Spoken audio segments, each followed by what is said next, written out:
Hello guys. पिछली video में guys हमने ये क्वेश्चन देखा था, ये वाला, और हमने ये देखा था कि होल्डिंग और सब्सिडियरी में सब्सिडियरी के अकाउंट होल्डिंग में किस तरह के लाभ होते हैं। गाइस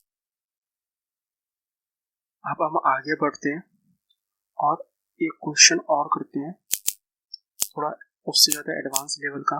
वो बेसिक क्वेश्चन था। अब आप ये क्वेश्चन देखिए, ये गाइस क्वेश्चन नंबर 2। गाइस ये क्वेश्चन एक बार देखिए आप क्या कहते हैं। इसमें बैलेंस शीट दी हुई है 31 मार्च 2018 की। इक्विटी शेयर कैपिटल दिया हुआ है 15 लाख, 5 लाख। रिजर्व दिए हुए हैं 3 लाख, 2 लाख। करंट लाइबिलिटी दी हुई है 2 लाख, 3 लाख। फिक्स एसेट दी हुई है 10 लाख, 8 लाख। इन्वेस्टमेंट दी हुई है guys 80%, 80% on 31/3/2018, 8 lakh. Current asset दी हुई है 2 लाख और 2 लाख। Okay guys. और गाइस आप ये देखें तो पिछले वाले क्वेश्चन में और इस क्वेश्चन में सिर्फ और सिर्फ चेंज इतना है कि पिछले वाले क्वेश्चन में यहाँ पर ये जो चीज थी वो 100% थी, ठीक है गाइस। और इस क्वेश्चन में ये 80% है, ठीक है गाइस। तो अब हमें ये देखना है कि इस 80% का जब होल्डिंग कंपनी सब्सिडरी में ऐड होगी तो उसमें इस 80% का बहुत बड़ा इफेक्ट पड़ेगा, ठीक है। तो इस 80% को समझाने के लिए ना मैं आपको एक स्टोरी सुनाता हूँ। वो स्टोरी सुनिए गाइस। सपोज मान लीजिए ये होल्डिंग कंपनी है, ठीक है, और ये सब्सिडरी कंपनी है, ठीक है। तो हमने पहले देखा था वीडियो में कि होल्डिंग और ये सब्सिडरी सब्सिडरी के सारे एसेट्स, सारे लाइबिलिटी होल्डिंग कंपनी में मर्ज हो जाते हैं और होल्डिंग की इन्वेस्टमेंट खत्म हो जाती है और सब्सिडियरी की इक्विटी और रिजर्व कैंसिल हो जाते हैं। गाइस इसमें भी सेम ऐसे ही करेंगे, बट गाइस होल्डिंग की इस बार सब्सिडियरी में सिर्फ और सिर्फ 80% ही कंट्रोल है। मतलब कि सब्सिडियरी की जितनी भी एसेट्स हैं उस पे मेरा 80% का राइट है। सब्सिडियरी की जितनी भी लाइबिलिटीज हैं उस पे मेरा 80% राइट है। इट मीन्स जो 20% जो बचा, जो 20% बचा वो किसी और शेयर होल्डर का है, वो मेरा नहीं है। बट गाइस क्योंकि मेरा 80% है, इट मीन्स मैं 50% से ऊपर आ रहा हूँ, तो मैं होल्डिंग हूँ। तो मैं क्या करूँगा गाइस कि अपनी जो बैलेंस शीट है ना, जब मैं इन दोनों को मिलाऊंगा, वो दोनों को मिला करके जो कंसोलिडेटेड बैलेंस शीट बनाऊंगा, तो मैं अपना 80% जितनी भी इसकी सब्सिडियरी की एसेट्स है, सब्सिडियरी की लाइबिलिटी है, अपना तो 80% दिखाऊंगा। लेकिन जो 20% बचा, जो 20% बचा वो किसी और का है, वो किसी और का है, उसको भी इसमें क्लब करके दिखाऊंगा ताकि मेरी कंसोलिडेटेड बैलेंस शीट जो बने उसमें किसी भी शेयर होल्डर को पढ़ते ही ये पता लग जाए कि इसमें होल्डिंग कंपनी का कितना शेयर है और सब्सिडियरी का कितना शेयर है। यानी कि मैं 80% तो अपने नाम से ही दिखाऊंगा और बाकी जो 20% है वो गाइस मैं दिखाऊंगा माइनॉरिटी इंटरेस्ट के नाम से। मतलब ये जो 20% बचा ना, इसको अपन माइनॉरिटी इंटरेस्ट कहते हैं, ठीक है, इन एएस में। और इंडियस में हम इसको गाइस एनसीआई कहते हैं, नॉन कंट्रोलिंग इंटरेस्ट। बस दोनों में, एएस में और इंडियस में, दोनों में ट्रीटमेंट सेम है, बस नाम का फर्क है गाइस, ठीक है। अब इस क्वेश्चन में आप देखिए मैं इसको कैसे करूंगा। अब गाइस मैंने आपको बताया कि मैं अपनी होल्डिंग कंपनी, सब्सिडियरी कंपनी की जो जितनी भी एसेट्स और लाइबिलिटीज हैं उसको मैं 80% पे दिखाऊंगा, ठीक है गाइस। और लेकिन मैंने जो पैसे दिए ना गाइस, वो भी 8 लाख, वो 8 लाख जो दिए हैं वो मैंने 80% के ही दिए हैं। तो अब 80% पे ही डिसाइड हम करेंगे कि उसमें कैपिटल रिजर्व आया, जैसे पिछले क्वेश्चन में आया था कि कैपिटल रिजर्व आएगा या फिर कुछ और आएगा। कुछ और का सेंस इसी क्वेश्चन में क्लियर हो जाएगा गाइस। तो अब ये देखिए आप गाइस,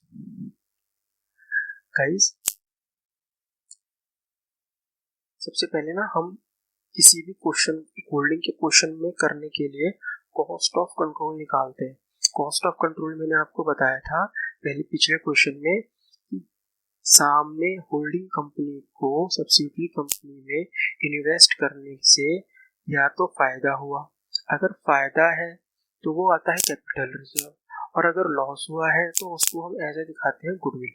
अब वो भी मैं आपको समझाता हूँ गाइस कैसे। देखिए, अमाउंट इन्वेस्टेड होल्डिंग कंपनी ने जो किया वो 8 लाख किया, वो मैंने यहाँ लिख दिया, ठीक है गाइस। और बी में मैंने दिखाई guys net assets. Net assets किसकी? सब्सिडरी की। सब्सिडरी की अगर आप देखें तो कितनी है गाइस? 5 लाख है और 2 लाख है। लेकिन क्या मेरा पूरा 5 लाख पे और 2 लाख पे हक है? नहीं गाइस, मेरा जो हक है ना वो हक सिर्फ 80% का है। तो मैं जब यहाँ पे कंट्रोल निकालूंगा तो वो सिर्फ 80% के लिए ही निकालूंगा, ठीक है गाइस। तो यानी कि अब आप देखिए इसको हम कैसे पढ़ेंगे। मैंने 8 लाख रुपए देकर के 5,60,000 वाली कंपनी को खरीदा। मतलब मेरी जो 80% की भागीदारी है वो 5,60,000 है, लेकिन मैंने उस 80 लाख के मैंने उस 80% के लिए 8 लाख दिए। अरे अरे अरे, सुनिए सुनिए, ये क्या हो गया? मैंने दिए 8 लाख, लेकिन मेरे को उस सब्सिडी पर 80% पर कब्जा मिला खाली 5,60,000 का। इट मीन्स जो 2,40,000 दिए मैंने उसको फालतू दिए, वो सब्सिडी की गुडविल के नाम पर दिए। गाइस एक बार फिर से गाइस, मैंने पिछले क्वेश्चन में भी एग्जांपल दिया था गाइस। ये पेन की मार्केट वैल्यू, इस पेन की मार्केट वैल्यू 5 रुपए है। क्या है गाइस? 5 रुपए। इसे आप इसको ना आप सब्सिडी माने।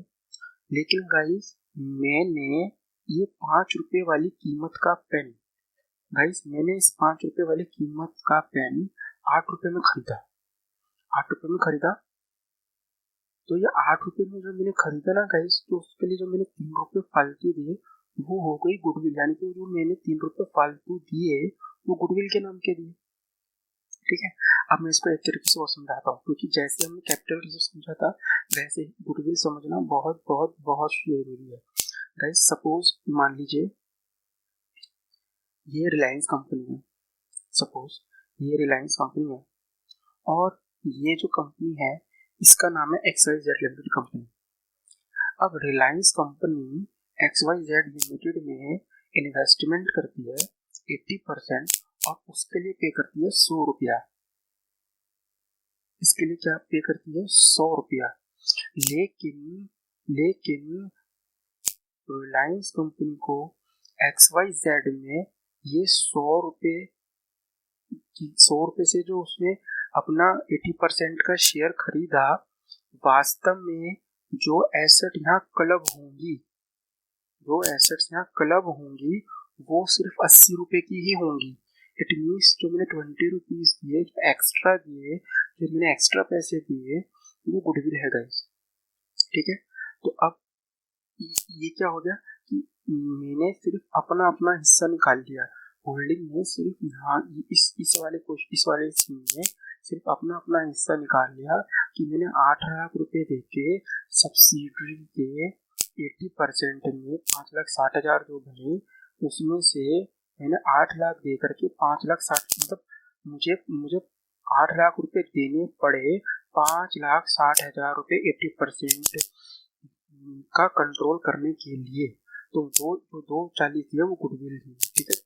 अब जो मेरे हैंड में जो जो होल्डिंग कंपनी के लिए हम निकालते हैं गुडविल या कैपिटल रिजर्व, वो निकल गया।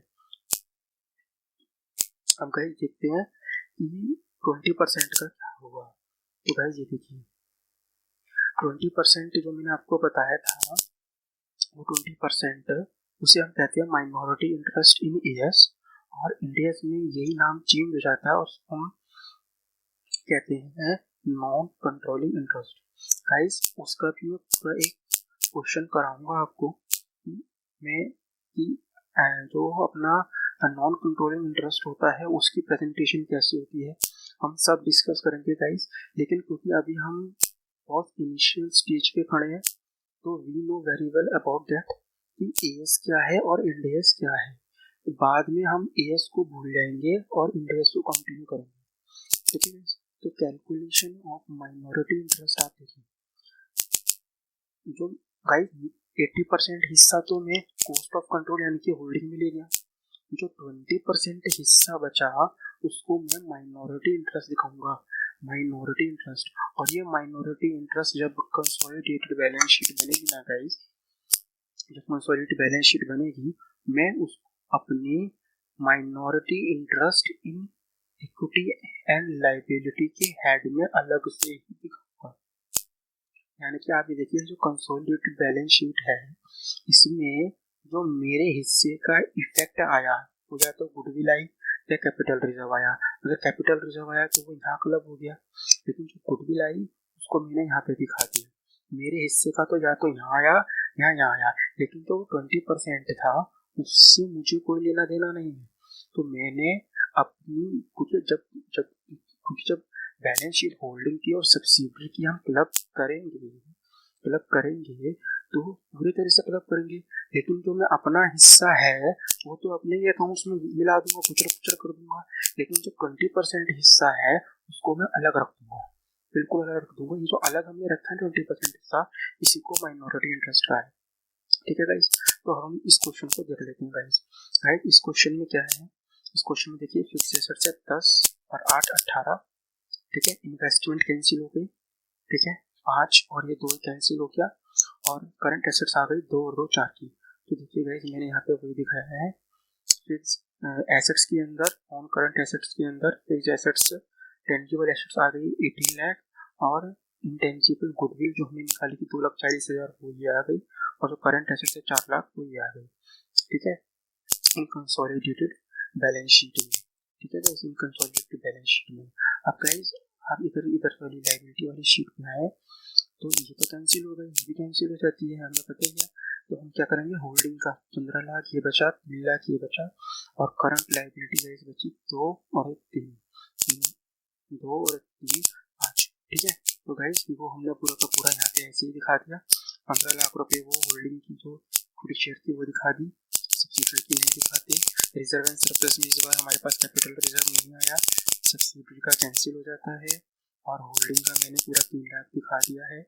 माइनॉरिटी इंटरेस्ट जो हमारा वर्किंग नोट में निकला था 20% हिस्सा सब्सिडरी का 1,40,000, इस बार ये वर्किंग नोट में गिरा गई 1,40,000 जो निकला था वो मैंने यहाँ माइनॉरिटी इंटरेस्ट बिल्कुल अलग दिखा दिया, और करंट लायबिलिटी दोनों की अलग करके दिखा दी 5 लाख 3 और 2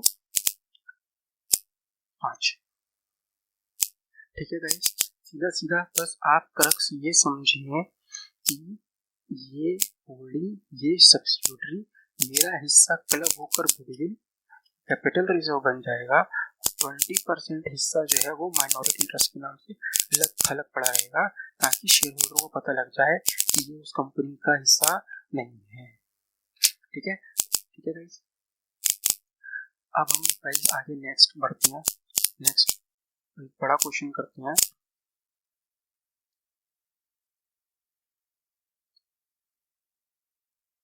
तो देखिए गाइस अभी तक जो हमने क्वेश्चन करे हैं ना, जितने भी क्वेश्चन अभी तक हमने करे हैं उसमें क्या हो रहा था कि जिस डेट की बैलेंस शीट है उसी डेट की हम क्या कर रहे थे, उसी डेट में हम एक्विजिशन करते थे। देखिए 31/3 की बैलेंस शीट है और 31/3 को ही एक्विजिशन था, इन्वेस्टमेंट था। नीचे वाला क्वेश्चन देखिए गाइस, 31/3 को हम बैलेंस शीट बना रहे हैं और 31/3 को ही हमारी इन्वेस्टमेंट थी। जिस दिन हमने इन्वेस्टमेंट किया वो डेट वही डेट थी जो टाइम क्लोजिंग का था। लेकिन गाइस आप सोचें कि अगर ये इन्वेस्टमेंट की डेट कुछ और होती तो गाइस पूरी कहानी चेंज हो जाती। ठीक है, यही वो क्वेश्चन है, क्वेश्चन नंबर 3। गाइस ये थोड़ा और एडवांस लेवल आ गया। गाइस अभी ना आपको एकदम ये चैप्टर कनेक्ट नहीं करेगा, आपको मेरी ये वीडियो बार बार सुननी पड़ेगी, बार बार कॉन्सेंट्रेशन करना पड़ेगा। जो मैं वर्ड्स अपने मुंह से बोल रहा हूँ उसको आप बार बार सुनिए कि मैं उसको कहाँ जोड़ रहा हूँ, उसका क्रक्स क्या है। अदरवाइज बहुत प्रॉब्लम हो जाएगी, क्योंकि ये बहुत लेंथी चैप्टर है और नया चैप्टर है, इसलिए आपको उन बातों को ध्यान से सुनना पड़ेगा जो लॉजिक में आपको बता रहा है। एक बार आपको लॉजिक क्लियर हो जाएंगे तो आप कोई सा भी क्वेश्चन उठाएंगे आपको इजीली उनको करने में कोई प्रॉब्लम नहीं होगी। ठीक है गाइस, अब एग्जांपल 3 देखिए। एग्जांपल 3 ये उससे भी ज़्यादा एडवांस लेवल का क्वेश्चन है और यहाँ पे हम अपने जितने भी अब तक हमने कॉन्सेप्ट पढ़े हैं वो सारे रिवाइज हो जाएंगे guys. Balance sheet as at 31/3/2018, holding balance sheet, holding की बैलेंस शीट, सब्सिडियरी की बैलेंस शीट, सब्सिडियरी की balance sheet, equity share capital 10 lakh, इधर 6 lakh, reserve 4 lakh, 2 lakh, debenture 5 lakh, 3 lakh, creditor 6 lakh, 4 lakh, fixed 15 lakh, 10 lakh, investment 6 lakh 60% पर, करंट एसेट्स 4 लाख और 5 लाख। अब नीचे क्या लिखा है गाइस, नीचे लिखा है reserve as on 1/4/2017 of S limited 1 lakh, prepare consolidated balance sheet in each of the following alternative cases. Date of acquisition 1/4/2017, 30/9/2017, 1/1/2018, 31/3/2018। Guys इस क्वेश्चन करने से पहले ना मैं आपको एक स्टोरी सुनाता हूँ, तो एक लॉजिक अपना। गाइस ये होल्डिंग कंपनी है और ये सब्सिडियरी कंपनी है। ठीक है गाइस, सब्सिडियरी कंपनी में मैंने इन्वेस्टमेंट किया, मान लीजिए मैंने 31 मार्च को नहीं किया, सपोज मान लीजिए मैंने 30 सितंबर को किया। बैलेंस शीट बनेगी आगे, मतलब आप ये मान के चलिए होल्डिंग में सब्सिडियरी में इन्वेस्टमेंट किया 30 सितंबर को, लेकिन उसकी जो बैलेंस शीट बनेगी वो बनेगी आगे, यानी कि दोनों होल्डिंग और जो सब्सिडियरी अपनी सेपरेट बैलेंस शीट जो बनाएंगे ना वो गाइस ये है। लेकिन ये विदाउट इफेक्ट है, इफेक्ट हमने इसमें देना है। क्या देना है, देखिए होल्डिंग में सब्सिडियरी में सपोज करिए 30/9 को इन्वेस्टमेंट करें।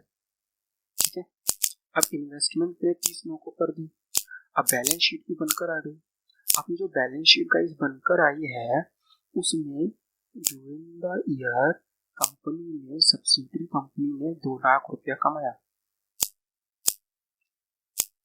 बट गाइस आप ये सोचो कि भले ही मेरा 60% हिस्सा है सब्सिडियरी में, बट क्या ये पूरा का पूरा 2 लाख पर मेरा हक है? नहीं गाइस, ये पूरे 2 लाख पे मेरा हक नहीं है, क्योंकि जो 2 लाख है ये पूरे साल का है।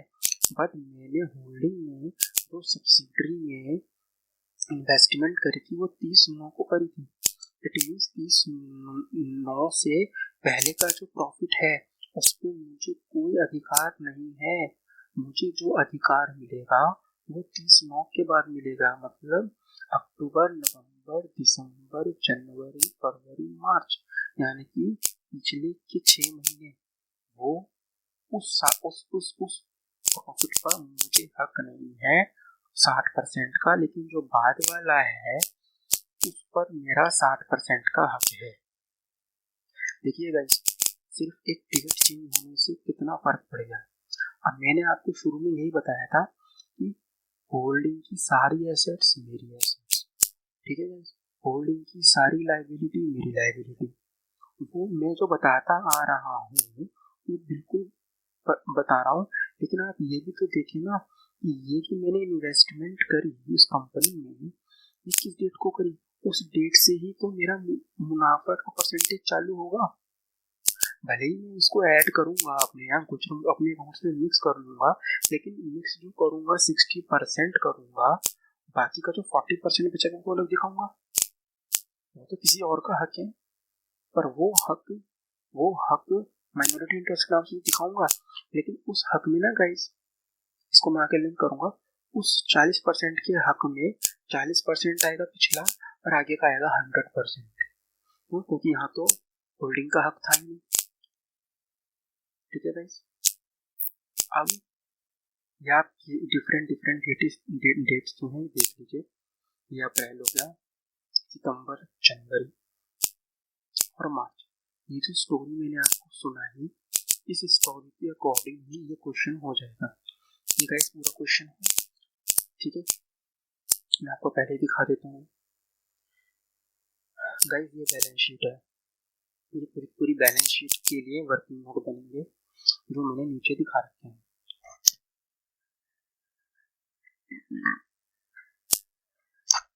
तो देखिए गाइस,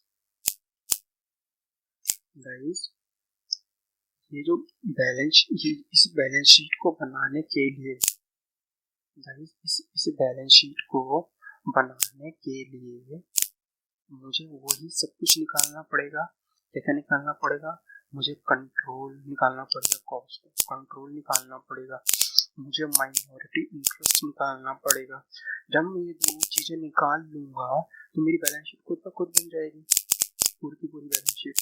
लेकिन कॉस्ट ऑफ कंट्रोल निकालने से पहले मुझे एनालिसिस ऑफ प्रॉफिट निकालना पड़ेगा। एनालिसिस प्रॉफिट क्या हो गया? वही हो गया गाइस जो अभी मैंने थोड़ी देर पहले समझाया था आपको कि शुरू के 6 महीने वाले प्रॉफिट पर तो मुझे कोई हक नहीं है, लेकिन बाद वाले प्रॉफिट पर मेरे को 60% का हक है। लेकिन जो 40% वाला है उसका हक इधर भी है और इधर भी है। तो इस हक को कैलकुलेट जो किया जाता है उसी का नाम है एनालिसिस ऑफ प्रॉफिट, या इसको guys analysis of reserve and profit कहते हैं, वैसे इसे एओपी कहते हैं, एनालिसिस ऑफ प्रॉफिट। अब गाइस केस वाइज देखिए, प्री पीरियड कौन सा पीरियड हो गया? प्री पीरियड वो पीरियड हो गया जो मेरे डेट ऑफ एक्विजिशन से पहले का है। हमारा डेट ऑफ एक्विजिशन क्या है फर्स्ट केस में? 1/4/2017, यानी कि मैंने इस कंपनी में 1/4/2017 को क्या किया था?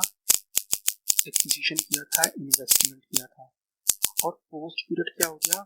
पोस्ट पीरियड वो पीरियड हो गया गाइस जो कि मेरे इन्वेस्टमेंट के बाद का प्रॉफिट है। प्री प्रॉफिट, इसे प्री पीरियड या प्री प्रॉफिट कहिए। प्री प्रॉफिट कौन सा हो गया? जो मेरे एक्विजिशन के पहले का है। और पोस्ट प्रॉफिट कौन सा हो गया? जो मेरे एक्विजिशन के बाद का है। ठीक है गाइस, अब आप बैलेंस शीट में आए तो बैलेंस शीट में यहाँ पर हमको प्रॉफिट दे रखा है 2 लाख, रिजर्व एंड सरप्लस में प्रॉफिट दे रखा है 2 लाख, लेकिन उसमें ओपनिंग भी दे रखा है 1 लाख, यानी कि ड्यूरिंग ईयर कितना मैंने कमाया? 2 lakh minus 1 lakh equal to में 1 लाख। तो गाइस इसकी ही प्रेजेंटेशन में यहाँ पे करूँगा ताकि समझ में आ जाए। प्री प्रॉफिट मतलब कौन सा? वो प्रॉफिट जो कि मेरे डेट ऑफ एक्विजिशन के पहले का है। कौन सा? एक्विजिशन हुआ 1/4 को, लेकिन मेरे को ओपनिंग किया है क्वेश्चन में कितना दिया? 1 लाख। और एक्विजिशन के बाद मैंने कितना कमाया? 1 लाख। तो टोटल कितना हो गया? 2 लाख। ये 2 लाख हमेशा मैच होता है बैलेंस शीट के फिगर से, तो बैलेंस शीट में 2 लाख है ना, तो यही है। ठीक है गाइस, तो बस आप अब एनालिसिस प्रॉफिट को अलग करने की प्रेजेंटेशन देखें। मैंने क्या किया? माइनॉरिटी इंटरेस्ट 40% का हक और होल्डिंग का 60% का हक। अब मैंने आपको बताया था, क्या बताया था कि प्री पीरियड पर और पोस्ट पीरियड पर, इस केस में तो मेरे को पूरा पूरा हक आ गया। देखिए 1 लाख पर मेरे को 40% मिलेगा और यहाँ पे भी 1 लाख पर मुझे 40% मिलेगा, और होल्डिंग का 60% और 60% मिलेगा। क्यों? क्योंकि ये एक्विजिशन ओपनिंग में हो गया, 1 अप्रैल को ही हो गया। ओके गाइस, अब देखिए गाइस, आगे हम जाएं तो नेक्स्ट डेट की तरफ बढ़ते हैं। गाइस नेक्स्ट डेट क्या है? नेक्स्ट डेट है 20/9/2017, यानी कि 20/9/2017 सितंबर आ गया। अब देखिए गाइस, इसमें क्या करूंगा गाइस, मैं analysis of profit on 30/9/2017। Guys ये हम क्यों कर रहे हैं? ये हम इसलिए कर रहे हैं ताकि पता लगा सके कि मेरे हक का प्रॉफिट कितना है और माइनॉरिटी इंटरेस्ट या नॉन कंट्रोलिंग इंटरेस्ट के हिस्से का प्रॉफिट कितना है। ठीक है गाइस, तो वही प्री प्रॉफिट और पोस्ट प्रॉफिट और टोटल। गाइस वही, आप सबसे पहले रिजर्व को यहाँ पे लिखिए, जो भी आपको, अब हम बीच में से कोई प्रॉफिट नहीं उठा सकते ना, हम बीच में से किसी का कोई प्रॉफिट नहीं उठा सकते। हमारे पे जो बैलेंस शीट अवेलेबल होती है वो या तो प्रीवियस ईयर की होती है या फिर करंट ईयर की होती है। तो हम ऐसे क्वेश्चनों में क्या करेंगे, जिसका एक्विजिशन ड्यूरिंग द ईयर हुआ हो, तो हम क्या करेंगे, हम मान लेंगे कि पूरा का पूरा ओपनिंग बैलेंस ही प्री प्रॉफिट है और जो क्लोजिंग होगा वो यहाँ आ जाएगा, जो ड्यूरिंग द ईयर हमने कमाया वो पोस्ट में हो जाएगा। ये हम मान लेंगे, ये हमने यहाँ माना है, इसी को हमने रिजर्व का रिजर्व, लेकिन इसकी एनालिसिस करके वास्तव में जो आंसर आएगा ना गाइस, वो ये है। अब मैं आपको ना समझाता हूँ। देखिए इस केस में क्या हुआ है कि होल्डिंग का जो हक है वो सितंबर के बाद में आएगा, यानी कि अक्टूबर, नवंबर, दिसंबर, जनवरी, फरवरी, मार्च, यानी कि 6 महीना, यानी कि जो ड्यूरिंग द ईयर मैंने 1 लाख रुपया कमाया, इस 1 लाख रुपए में मेरे पास 6 महीने के प्रॉफिट का हक नहीं है ना गाइस। तो मैं क्या करूंगा, यानी कि मैं उसको ऐसा मानूंगा कि ये जो 5,50,000 का प्रॉफिट हुआ है 6 महीने का, वो मैं पोस्ट पीरियड में से घटा दूंगा और प्री पीरियड में ऐड कर दूंगा। नहीं गाइस, कंफ्यूजन हो रही है, आप दोबारा समझो गाइस। ये प्री प्रॉफिट, ओपनिंग प्रॉफिट, ये post profit, during the year profit, और ये आया टोटल। जो गाइस अब हमें करना क्या है एक्चुअली में, ड्यूरिंग द ईयर में हम नहीं पता लगा सकते एग्जैक्टली कितना कमाया, इसलिए वो 6 महीना की जो 6 महीना, ये इसके आगे का क्या हो गया, मान लीजिए अगर इस दिन एक्विजिशन हुआ तो मैं इस डेट से पहले का सारा प्रॉफिट क्या मानूंगा, प्री प्रॉफिट। वास्तव में नहीं होना चाहिए, बट क्योंकि मेरे पास बैलेंस शीट में जो प्रॉफिट है वो प्रीवियस ईयर का ही है, तो मैं इस डेट को प्रॉफिट खड़ा करूंगा, वास्तव में इस डेट को प्रॉफिट कितना था। तो मुझे करना क्या पड़ेगा कि ड्यूरिंग द ईयर जो प्रॉफिट हुआ था ड्यूरिंग द ईयर, उसमें से 6 महीना अलग कर लूंगा। 6 महीने का प्रॉफिट ऐसा मानूंगा कि जो इस डेट से पहले का है, इट मीन्स वो प्री है, पहले का है, इसलिए मैं यहाँ 50,000 ऐड कर रहा हूँ और बाद वाले में लेस कर रहा हूँ। तो हमारे पे जो टोटल, अभी टोटल जो है ना, टोटल आप इसको मान के चलिए कि ये प्रॉफिट है 30/9/2017 को। तो अब पहले तो हमारे पे ओपनिंग था, ओपनिंग 1/4/2000, 17, लेकिन हमने उसको कन्वर्ट करके बना दिया कि 30 को प्री प्रॉफिट इतने थे और कॉस्ट प्रॉफिट इतने थे। ठीक है गाइस, हमें यही चाहिए कि एक्विजिशन के डेट पर रिजर्व कितने थे, ताकि हम अलग कर पाए कि इस पोस्ट प्रॉफिट में मेरा कितना हिस्सा है। मेरा पोस्ट प्रॉफिट में कितना हिस्सा है, 60% का। वही मैंने किया, देखिए पोस्ट प्रॉफिट में मेरा हिस्सा है कितना,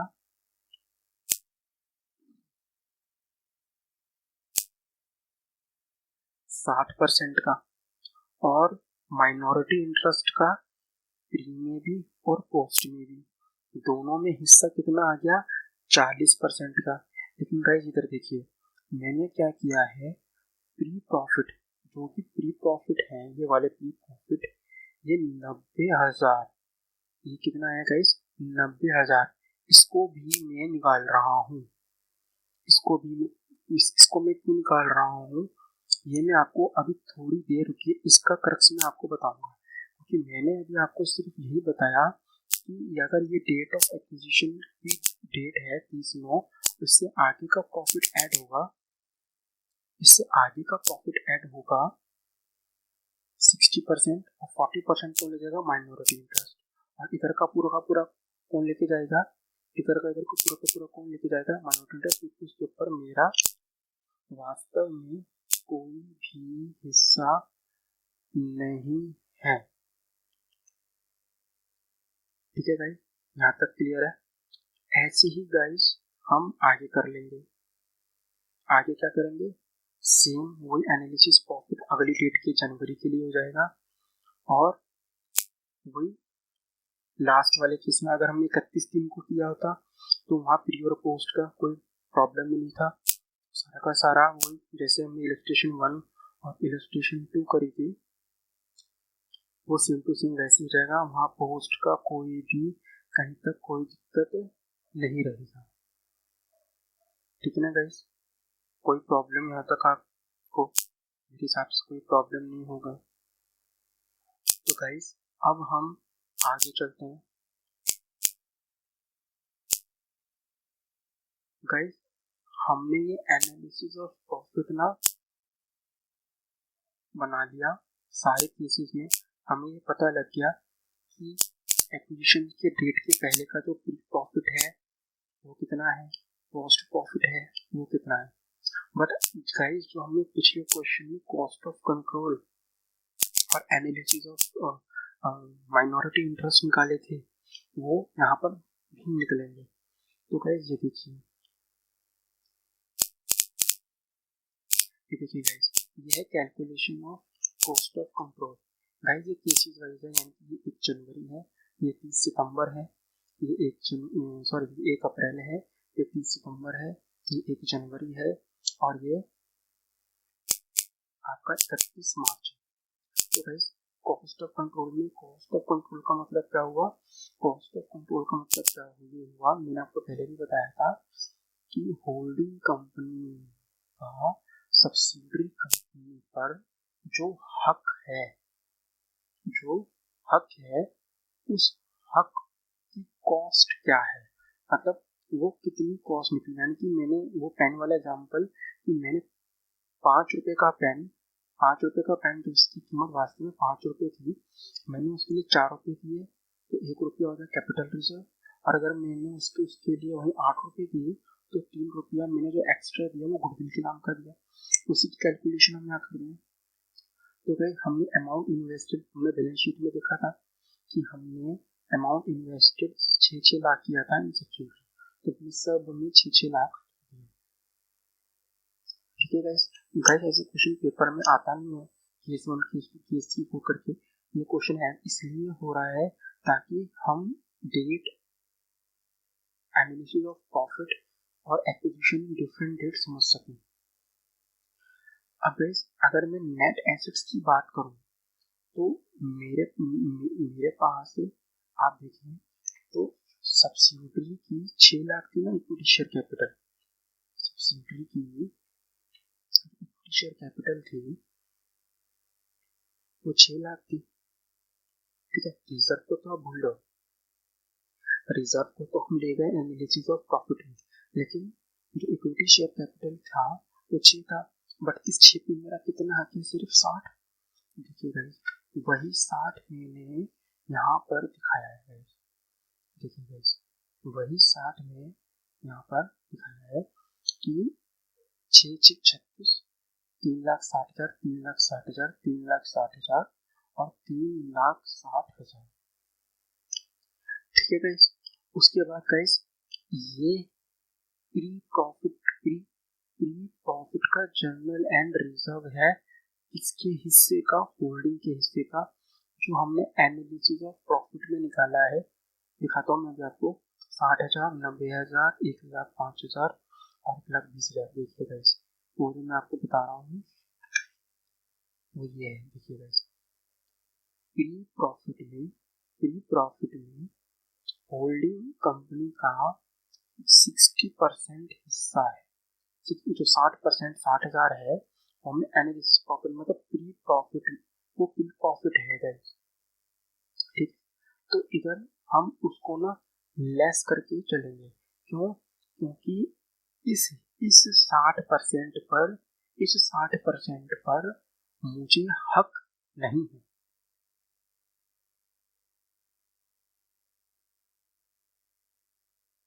तो गाइस, मैं ऐसा क्यों बोल रहा हूँ, आप मेरी बात को समझे।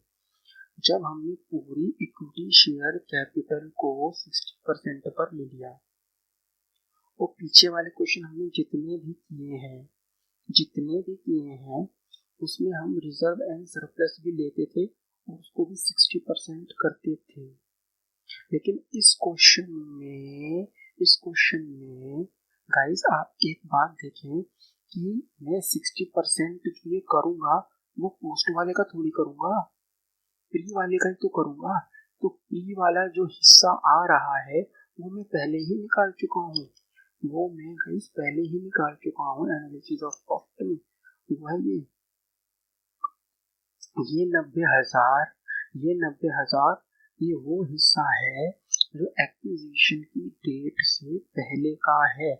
यानी कि अगर इस डेट पर एक्विजिशन हुआ, तो हम ये मान के चल रहे हैं कि बैलेंस शीट में अब जो प्रॉफिट है वो वास्तव में 1.5 है। ये 1.5 है, ये बैलेंस शीट डेट है। ये बैलेंस शीट खड़ी के मान लीजिए, बैलेंस शीट को डेट पर 1.5 लाख का प्रॉफिट है। तो इस 1.5 लाख पर जैसे पिछले क्वेश्चन में हमारा 60% हिस्सा होता था, 100% हिस्सा होता था, तो इस क्वेश्चन में हमारा 60% हिस्सा ही तो है। तो इस 60% के हिस्से को ही मैं यहाँ शो करूंगा, तभी तो मैं गुडविल या कैपिटल रिजर्व निकाल पाऊंगा। आप मेरी बात समझ गए ना, कि ये 60,000 हम एनालिसिस प्रॉफिट से निकाल कर लाए हैं, और इसलिए निकाल कर लाए हैं ताकि हमें पता लग जाए कि on the date of acquisition जो रिजर्व एंड सरप्लस है उसमें प्री कितना है और पोस्ट कितना है, वो हमने निकाला है एनालिसिस ऑफ प्रॉफिट से। और जो एनालिसिस प्रॉफिट ने हमें फिगर दी वो 2 दी, माइनॉरिटी के लिए भी और होल्डिंग के लिए भी। तो जो होल्डिंग का जो 60% हिस्सा आया वो ये है 60,000। जो प्री प्रॉफिट गाइस आए ना हमारे पास, जो प्री प्रॉफिट आए हमारे पास में गाइस, वो आए हैं 1.5 लाख। उस 1.5 लाख में 60% निकाला है। 60% क्यों निकाला है? क्योंकि मैं 60% की हिस्सेदारी ही तो खरीद रहा हूँ, 40% तो किसी और का है। ठीक है गाइस, तो आप इधर देखें, 6 लाख रुपए देकर मैंने 60% का हक खरीदा, 60% का हक खरीदा, जिसकी कीमत 4,20,000 रुपए थी गाइस। कितनी थी गाइस? 4,20,000 रुपए। तो मैंने दिए तो पूरे के पूरे 6 लाख, लेकिन मुझे हक मिला खाली सिर्फ 4,20,000 का। तो जो डिफरेंस आया वो कितना हो, वो तो मैंने एक्स्ट्रा पैसा दे दिया, वो क्या हो गया गाइस, उसे कहेंगे गुडविल, और वो गुडविल है 1,80,000। ऐसे ही सेकंड केस में भी गुडविल हमारी आई है थर्ड केस में भी हमारे लिए गुडविल आई है और फोर्थ केस में भी गुडविल आई है। तो यानी कि ये गुडविल को मैं बैलेंस शीट में शो करूँगा। गाइस ये वाला जो हिस्सा है ना, ये वेरी वेरी इंपॉर्टेंट है। आपको मैं दोबारा एक बार फिर से बता देता हूँ। ये प्री प्रॉफिट हमने इसलिए निकाला है ताकि एक्विजिशन डेट पर मुझे ये पता लग सके कि वास्तव में एक्विजिशन डेट पर बैलेंस शीट में रिजर्व एंड सरप्लस की क्या फिगर होगी, और उसी फिगर पर मैं अपना 60% का हिस्सा निकालूंगा। गाइस अगर आपने पीछे क्वेश्चन देखे होंगे तो पीछे मैंने ये नहीं कि पीछे ये मैंने सीधा का सीधा उठाया था और कर दिया था, करा उसमें भी था, लेकिन उसमें वो प्रॉब्लम थी ही नहीं। जिस दिन बैलेंस शीट बन रही है उसी दिन ही एक्विजिशन हो रहा है। लेकिन इस क्वेश्चन में दोनों डेट्स अलग अलग है, बैलेंस शीट की और एक्विजिशन की। इसलिए मैंने एक्विजिशन डेट पर जो प्रॉफिट होना चाहिए वो ही लाकर खड़ा कर दिया, वो था 1,50,000। और उस 1,50,000 में मैंने जो हिस्सेदारी 60 जो मैंने वास्तव में 6 लाख रुपए यहाँ पे दिए हैं, वो कितने के लिए दिए हैं गाइस? 60% के लिए दिए। तो हिस्सेदारी किसकी है? मेरी सब्सिडरी की नेट एसेट्स पर। और नेट एसेट्स क्या हो गया? Equity, share capital and reserve and surplus. तो रिजर्व एंड सरप्लस उस डेट को क्या था? 1.5 लाख। पर मेरी हिस्सेदारी कितनी है? 60। तो वो 60% का कितना आया? 90। तो वही मैंने 90 यहाँ पे दिखा दिया। बहुत ईजी है गाइस, आपको सिर्फ कंसंट्रेशन थोड़ा सा करना है। अब गाइस मैं आता हूँ calculation of minority interest. Minority interest कौन सा हिस्सा हो गया? वो 40% वाला। तो यानी कि सीधा सीधा मैं क्या करूँगा, जो हमारी इक्विटी शेयर कैपिटल है ना सब्सिडरी की, उसका 40% ले लूँगा। तो हमारी इक्विटी शेयर कैपिटल कितनी थी गाइस? इक्विटी शेयर कैपिटल थी हमारी 6 लाख सब्सिडरी की। तो मैं उसको यहाँ पर 40% ले लूँगा। तो 6 चौक 24 यानी कि माइनॉरिटी इंटरेस्ट जो अलग थलग पड़ा रहेगा बैलेंस शीट में, उसका कैपिटल पर 40% हिस्सा है, वो 2,40,000 का है। अब जो एनालिसिस ऑफ प्रॉफिट की डेट पर मैंने जो प्रॉफिट निकाला था यहाँ पर 1.5 लाख, उसमें होल्डिंग का हिस्सा तो निकाल दिया था 60, बाकी का जो 40 बचा ना गाइस, वो माइनॉरिटी इंटरेस्ट का है। तो माइनॉरिटी इंटरेस्ट को मैंने लिख दिया यहाँ पर शेयर इन प्री प्रॉफिट में ऐड कर दिया। और पोस्ट प्रॉफिट जो है ना गाइस, ये पोस्ट प्रॉफिट माइनॉरिटी इंटरेस्ट का ये वाला जो है ना 20,000, वो भी मैं यहीं ऐड करके दिखाऊंगा। क्योंकि मैंने आपको शुरू में ही बताया था कि माइनॉरिटी इंटरेस्ट का जितना भी कूड़ कबाड़ होता है उसको हम माइनॉरिटी इंटरेस्ट के नाम से ही बैलेंस शीट में शो कर देते हैं। उसको हम अपनी होल्डिंग कंपनी में जब कंसोलिडेटेड बैलेंस शीट बनाते हैं उसमें मिक्स नहीं करते। तो हमने क्या किया कि 60% जो हिस्सा था at the time of acquisition वो निकाल लिया। अप टू एक्विजिशन वो आ गया 280। और जो बाद में जो प्री और पोस्ट प्रॉफिट, जो आगे जो पोस्ट डेट ऑफ एक्विजिशन के बाद का जो प्रॉफिट में उसका हिस्सा आया वो हो गया 42। उन सबको ऐड कर मैं इसको बैलेंस शीट में गाइस दिखा दूंगा कंसोलिडेशन के नाम से, सॉरी माइनॉरिटी इंटरेस्ट के नाम से इन कंसोलिडेटेड बैलेंस शीट में। ठीक है गाइस। अब गाइस आप इधर देखें, एक चीज हमें और वर्किंग करनी पड़ेगी इस क्वेश्चन में, वो है guys calculation of reserve and surplus. यानी कि कंसोलिडेटेड बैलेंस शीट में मुझे रिजर्व एंड सरप्लस की कैलकुलेशन को दिखाना पड़ेगा। गाइस अगर आप देखें कि हम शुरू में क्या करते थे, मैंने आपको यही बताया था जब होल्डिंग कंपनी चालू हुआ था कि ये कट जाता है, ये कट जाता है, ये कट जाता है, हम इसको कंसीडर करते हैं और इसको कंसीडर करते हैं। ठीक है गाइस। लेकिन इसको कंसीडर करा ना हमने, इसको हमने कंसीडर करा ना। तो इसी की वर्किंग को, इसी को वर्किंग का मैंने वर्किंग नोट बना दिया। देखो गाइस वो क्या कहता है, वो कहता है कि होल्डिंग का तो रिजर्व ये रहा 4 4 4 4 4। अब होल्डिंग ने जो डेट ऑफ एक्विजिशन के बाद जो भी कमाया, डेट ऑफ एक्विजिशन के बाद जो भी कमाया गाइस, वो तो पोस्ट प्रॉफिट हो गया। और जब वो पोस्ट प्रॉफिट हो गया तो वो बैलेंस शीट में ऐड होगा, क्योंकि प्री वाला तो गुडविल बनता है या कैपिटल रिजर्व बनता है। लेकिन जो पोस्ट वाला होता है गाइस, वो तो कंपनी का प्रॉफिट माना जाएगा। उसमें तो हिस्सेदारी है कंपनी की, और उसको हम बैलेंस शीट में शो करेंगे as a reserve and surplus के नाम से। यानी कि आप सीधा सीधा ये समझें कि जो होल्डिंग के हिस्से का प्रॉफिट है आफ्टर डेट ऑफ एक्विजिशन, उसको मैं रिजर्व एंड सरप्लस में शो करूंगा। और जो प्री हो चाहे पोस्ट हो, माइनॉरिटी इंटरेस्ट की जो हिस्सेदारी होगी वो माइनॉरिटी इंटरेस्ट में जाएगी, उसको हम कंसोलिडेटेड रिजर्व एंड सरप्लस की बैलेंस शीट में ऐड नहीं करेंगे। ओके गाइस, तो गाइस अब हम इसकी ना एक कंसोलिडेटेड बैलेंस शीट पे ओवरव्यू कर लेते हैं। देखिए guys, consolidated balance sheet as on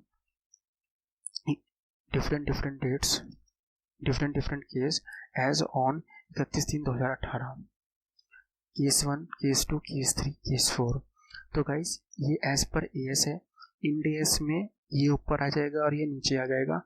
मैं आपको पूरा फॉर्मेट दूंगा बैलेंस शीट का, लेकिन अभी आप सिर्फ जो मैं बता रहा हूँ उस पर कंसीडर करिए। तो गाइस इसमें वही देखिए, शेयर कैपिटल मैंने आपको बताया था शुरू में ही कि ये कट जाएगा, ठीक है, और ये कट जाएगा।